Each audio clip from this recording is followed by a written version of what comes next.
Jam, isa sa mga interesting na part ng buhay mo, hindi naman talaga actually interesting, kundi yung nabully ka dun sa pinapasok mong school. Yes po, before. Papakilakas mo nga. Yes po, before po. I got bullied po talaga. Lakasan mo pa. Sorry. Ano po, totoo po talaga na nabully po ako before and nagka-trauma po talaga ako sa dati ko pong school. So, my mom and my parents decided po talaga na ilipat po ako sa mas magandang school. And now, nasa maganda na po akong school, healthy environment, yun po. Anong klaseng pambubuli ang natanggap mo that time? Ano po is, yung necktie po namin is inikot po sa akin nung isang guy, tapos parang sinakal po ako gamit po yun. Parang tinali po ng ilang beses. So, what happens is, medyo nagkasimula-mula po yung hiccup po. As in first day of school ba ito? Hindi naman. Hindi naman po. Bakit ka daw binuli nung guy na yon? I don't know po masyado, pero parang halos lahat po yata ng mga nandun is medyo toxic po yung mga environment po nila, mga students, like walang discipline, hindi po responsible yung mga bata.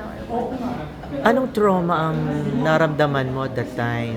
Ano po is that kahit tahimik ka is parang lahat ng mga tao is naninira sa'yo, gusto kang siraan, ganun po. So, ang naramdaman ko po that time is masakit po talaga kasi wala naman po akong ginagawang masama. Nag-aaral lang po ako ng maayos. Ano naging epekto nito sa'yo? Ano po, nagka-trauma po ako.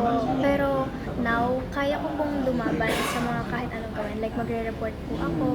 Tapos magsasabi po ako sa nakakatanda sa akin para matulungan po ako na makausap yung student na yun kung bakit ginagawa po nila sa akin yun. Anong lesson na natutunan mo? Ang lesson ko natutunan po doon is dapat po maging independent po ako and huwag kang tatahimik pag alam mo nasasaktan ka ng mga tao kasi the more natatahimik ka, the more natingin ng mga tao na mahina ka. Ano nararamdaman kapag meron ka nakikitang mga instances, mga issues about bullying, lalo na sa online? And how do you make a stand about it? Malungkot po ako na may mga bullying din po online. So, ang maaari ko pong gawin is I might tell someone kung kakilala ko po yun. Ganun, magsasabi po ako sa nakakatanda na kausapin po yung tao na yan kung bakit niya ginagawa yan, kung bakit niya gustong manakit ng mga tao, kung bakit niya gusto mag-bully, kung ano po yung reasons why na gusto niyang gawin yun sa tao na yun. That's all. Paano mo naman ito nagagamit ngayon sa craft mo bilang isang singer?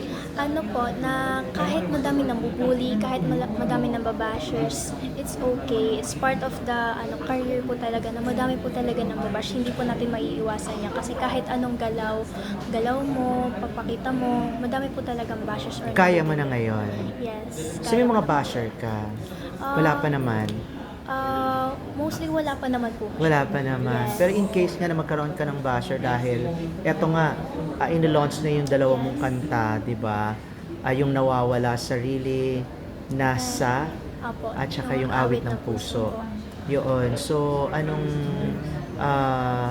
paano mo i-handle yung mga bashers? Siyempre, sikat ka. For me, it's okay na hayaan ko na lang po sila kasi it's part po talaga yun na mabash ka, ganun. Wala kang magagawa sa mga tao.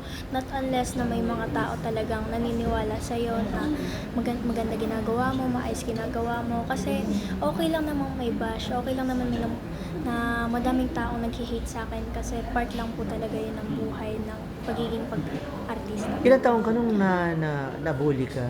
I think I was like 7 po yata. 7 years old? Opo. Ganun. Grabe. Ngayon, kailan ka nag-start sa showbiz? Last year lang po. Mga bandang May po or April. Ganun po. So, Pero 1 alam mo- year na po ako.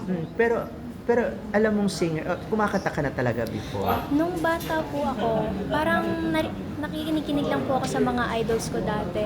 Tapos, napagtanto ko po na, ay, kumakanta pala ako. Sige, try ko magkanta-kanta. Sino mga idols mo? Ano po, si Janine, si Adele. Janine Berdin. Okay. Sila po yung nagiging inspiration ko ngayon sa pagkanta. Lalo na po at gusto ko yung mga kantang high notes, ganun po. So biritera ka? Opo, biritera po. Pero parang napaka-soft spoken mo.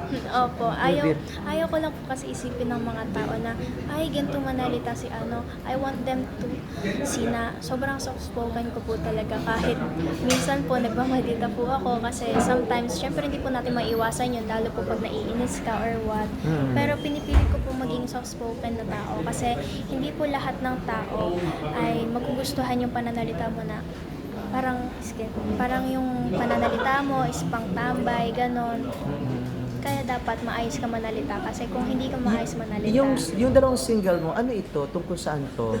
Ang awit ng puso po is about loving someone. Hindi lang naman lamang po ito sa isang tao na halimbawa girlfriend or boyfriend, kundi sa pagmamahal po ng pamilya mo, kung paano mo mahalin yung career mo, yung dreams mo, lahat po ng ginagawa mo, minamahal mo siya.